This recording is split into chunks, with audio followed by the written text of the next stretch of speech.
Okay, guys, with this lecture, we are taking a look at the social and economic aspects of life in the 1950s. The previous lectures on the intro into the 1950s looked very much at the political aspects, so during the presidencies of Harry S. Truman and Dwight D. Eisenhower. So now we're going to look at how did American society emerge out of World War II and what is going to be the economic shape of the United States after World War II. Looking at one of the social advances as well as one of the economic is the growth of suburbia. Many manufacturers started to use that fast production that we used during World War II to start mass producing houses. So they used the assembly line method. There was a lot of prefabrication of pieces, so where pieces of houses were built in factories and then shipped to the sites where the houses were built. This concept was developed by William Levitt and Henry Kaiser, and so right outside New York City is the growth of suburbia known as Levittown. These houses, you could pick from 3 to 4 models, and that was how architects were able to build the houses so quickly, because by only having 3 to 4 models, they again could mass produce and make pieces for those models in factories and then have them shipped there. So they kind of bragged that they could build a house within 16 minutes, and while that seems a little bit exaggerated, they truly did build many houses in one day. The homes were very affordable. They cost less than $7,000, so it encouraged many veterans coming home from World War II to start families and start buying these houses, and people leaving the cities and growing up into the world of suburbia. But with the growth of suburbia is going to bring some problems and some criticism. Many people started to nickname these houses the cookie cutter houses. Cartoonists made jokes about, housewives, asking the postman, well, where's my house? I can't find my house. This is my name. Do you know where my house is? Because all of the houses looked exactly the same. And so with the rise of suburbia and these kind of, assembly line houses also started to breed the idea of conformity and everybody living the same life. Now, with those houses have to be filled with people. And so we saw after World War II what we call a baby boom. So a huge influx in the birth rate in the United States. So as many young soldiers were returning from war, many of them had just gotten married before going off to war. They're very happy that they survived the war. And so now they want to settle in to a very comfortable life and start having children. So at the height of the baby boom in 1957, we see approximately 4.3 million babies born in the United States. On average, it was every 7 seconds an American infant was born. That is huge, especially coming from the generations after the 1920s where we see a decrease in the birth rate as women were starting to embrace other jobs beyond being a housewife and taking care of children. And then during the 1930s, we saw a decrease in the birth rate just because of the economic depression and people trying to conserve money, and children are costly. And then, of course, in the 1940s, most of the male population being off to war. So this huge surge in population is going to change the social dynamic. We're going to start to see the power of the baby boomers as this generation is going to start to bring about their own ideas as they grow older. And this is going to eventually bring social change in the United States, especially in the 1960s and 1970s, as those baby boomers start to become those teenagers. Overall, we start to see more marriages after World War II. The success of the war, feeling that sense of security, many people start to get married. We see advances in medicine and also the confidence in the growing American economy that people feel secure in having children and having multiple children, with feeling secure to be able to provide for them. Now, we mentioned before with the growth of suburbia and the size of families, we start to associate the 1950s with this kind of cookie cutter, quote, American dream type of family. So husband and wife, one boy, one girl. Well, many of the generation after World War II did not want to, quote, conform to society. And this became known as the Beat movement. So there was social and literary individuals in places like Los Angeles and San Francisco and in the Greenwich Village area of New York City. The Beat movement, these people became known as Beats or Beatniks, who did not want to conform to that suburban society, to the cookie cutter society that was starting to develop in the 1950s. So they started started to shun the type of work. We'll talk about, white collar jobs versus blue collar jobs that started to arise in the 1950s.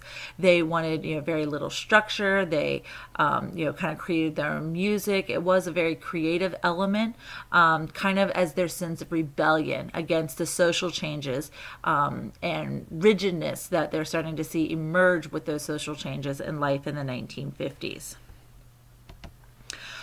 With that baby boomer generation, we're going to see a new form of music emerge, just like we saw the introduction of jazz with that new modern thought in the 1920s. We're now going to see the emergence of rock and roll in the 1950s. It grew from, the rhythm and tempo of jazz, but adding a new beat to it. So it combined rhythm and blues and country and pop at the time. And with the introduction of television, we're able to see some of these new performers. So it wasn't just the music that was new and entertaining, but it was also those live performances. So people like Chuck Berry, Bill Haley and his Comets, also Elvis Presley. Interestingly enough, just like we saw in the 1920s, there were traditionalists who wanted to hold on to their traditional views, and they saw jazz as a sense of corruption. Some thought it was, the glorification of African American culture. Well, there are going to be just as many critics to rock and roll. Many adults called it the devil's music. They thought it would lead to teenage delinquency and immorality, particularly Elvis Presley. If you ever saw Elvis Presley on TV in the 1950s, you'd only see him from the waist up. You would never see him from the waist down because they thought Elvis Presley's pelvic thrusts were inappropriate to be broadcasted on national television. But the introduction of TV and, of course, the continued exposure on radio made this music become mainstream. This became an outlet for the new modern generation, those baby boomers that were starting to emerge in the late 1950s and the early 1960s. Some other social changes dealt with other minority groups. We're going to see in the 1950s the birth of the civil rights movement and African Americans starting to strive for equality and demanding their equal rights in society. But we also see the emergence and significance of some other minority groups, and in this case particularly Mexican Americans. The Bracero were brought to the United States during World War II.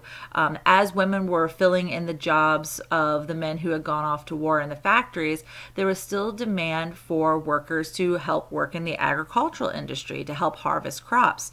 And so to fill that demand, President Roosevelt had made an agreement with the country of Mexico to allow Mexican immigrants to come into the United States, migrant workers to come in temporarily for about a 5-year time span from 1942 to 1947 to work on the West Coast and start helping to harvest crops and places like Southern California. After 1947, they were supposed to leave and go back to Mexico, but many of them decided to stay in the United States illegally. We also saw many other Mexican citizens starting to immigrate into the United States illegally because of the economic problems in their country. So on the West Coast, and especially in the migrant communities, there will be some tension towards that growing Mexican American population because of the competition when it came to work. So for many World War many World War II veterans, many of them were young. Many were, joined or enlisted in the Army or Marine Corps or Navy right out of high school. And so they missed the opportunity or got the sense that they missed the opportunity to go to college or to further their education or to learn a skill to be able to find a job. So in 1944, President Roosevelt issued what he called his GI Bill of Rights, which was a system set up to help World War II veterans assimilate back into American society. It encouraged many of those young veterans who were, in their early 20s to get an education that would be paid for by the national government. It also guaranteed a year worth of unemployment benefits while they looked for work or tried to assimilate back into society. And for those veterans who maybe already had a skill set or maybe already had a college degree, but were still young and needed help getting back into society, one of the things that they would provide for them is a low interest loan for them to be able to buy a home, those Levitt homes that were starting to pop up as they were starting families, or even to use that borrowed money to start a business as the economy is going to start be booming in the 1950s. And the GI Bill still exists today. That is one of the incentives. If you decide to enlist in the armed forces, the government will help pay for your college education. And if you are of an older age and maybe you already have your college education, the GI Bill can be used to extended members of your family. So in this case, some of you may have parents who may use their GI Bill to help put you through college. So I mentioned before the American economy. As we know, World War II helped bring the United States out of the Great Depression with our mass production of war goods.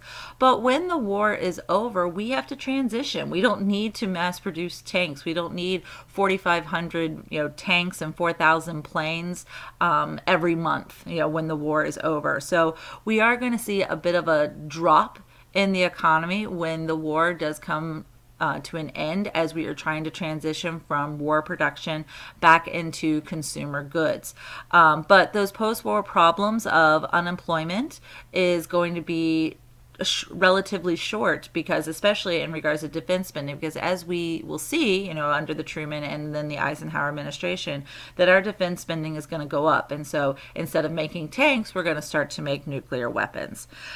So the Cold War did help to bring about change back into that defense spending. But luckily, with the increasing amount of unemployment within the defense industry, and while we were kind of at that low point, that's where the rationing that took place during World War II really helped American citizens, because it forced them to save money. And so many of them had a little bit of stockpile of money to deal with the growing inflation and to deal with that temporary period of unemployment. As jobs started to become more available in the consumer realm of the economy, we start to see different types of jobs. We start to see a change. Many citizens prior to World War II were what we call blue-collar workers. They worked in industrial jobs. They manufactured and made goods. But after World War II, we're going to see a shift where more American citizens, particularly American males, are going to start to pursue what we call white-collar jobs, where they're wearing business suits and they go in more of the managerial side and the sales side and advertising side of production. There will still be those individuals who work in blue-collar jobs to manufacture the goods, but the white-collar guys are going to be the ones who sell them and advertise those new products. And one new avenue, which is going to create a demand in marketing, is the introduction of TV. Now there's a new way to advertise the American people, and a new way to not only give a sense of what kinds of products American citizens should want to buy, but also starts to shape and mold what society should look like in the United States. And that shaping of life is what becomes known as suburbia. So those small resident communities kind of surrounding the cities. This is going to boost the automobile industry as you look at the advertisement up there for Mercury, because people are going to need cars. If they're going to live outside the city, it's going to force them to have to drive to the various things that they need. But this also does create an opportunity for new industry. This is where supermarkets are going to start to pop up, and your little strip malls or larger malls that are going to start to be built, because people in the suburbs need to get access to food and consumer goods. They're taking their kids to schools and to the doctor and to the dentist. So we see a mass boom not only in housing production, but we also see a mass boom in consumer production and businesses in the suburban areas. Suburbia, was the family life. This is where, married couples, this is where you had, you knew your neighbors. Married couples would do things together. This is where they would, kind of create the happy hour concept at 5 o'clock. They called it the cocktail hour at the time, where each family would host a different week where families and adults could get together and the children could play. But it did create what we consider the stereotypical roles in American society in the 1950s. Husbands were considered the breadwinners. They were the ones to go off to work, and their wives were to stay at home, raise the children and take care of the home, which is going to be very difficult for many women after World War II, because they had embraced and enjoyed working in the factories or having an occupation outside of the home. But social stigma through advertising and and other is going to encourage women to go back to the home, that was the place where they needed to be. Leisure time is going to become more prominent in the 1950s, so people are going to start watching television shows. The automobile, as I said before, is going to create, drive-ins and drive-in movie theaters, and that's going to become a central focus for many American families. And so, really, in the 1950s, we see a transformation in American culture and advertising, and how influential that advertising can be on the American psyche, and what solidifies or what makes a unique American family. And so these, you can see, just some advertising. This is for Motorola TV, as well as the advertisement for the car. So with the growth of suburbia, though, we're going to see a change within our urban settings as more middle-class white citizens start leaving the urban areas for the appeal of the suburbs.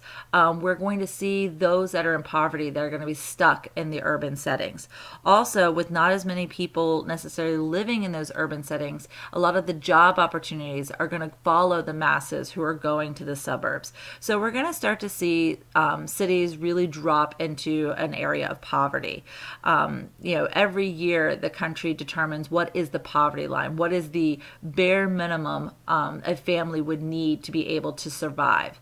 In 1959, so at the heart of the baby boom and kind of really the heart of our economic prosperity after World War II, the poverty line was $2,973. They considered that to be the very least amount of money that a family of four could survive off of. In 2000, just to kind of give you a little point of reference, it was $17,601. That's very little money.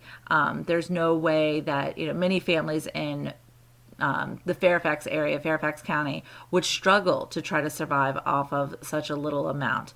And so this is where the government is going to start to pump money into the cities, try what they call the urban renewal. So they're going to try to tear down rundown buildings and start constructing newer ones, create lower income housing so that those who are in poverty situations or in low income situations would be able to have decent housing. And so this led to the Department of Housing and Urban Development.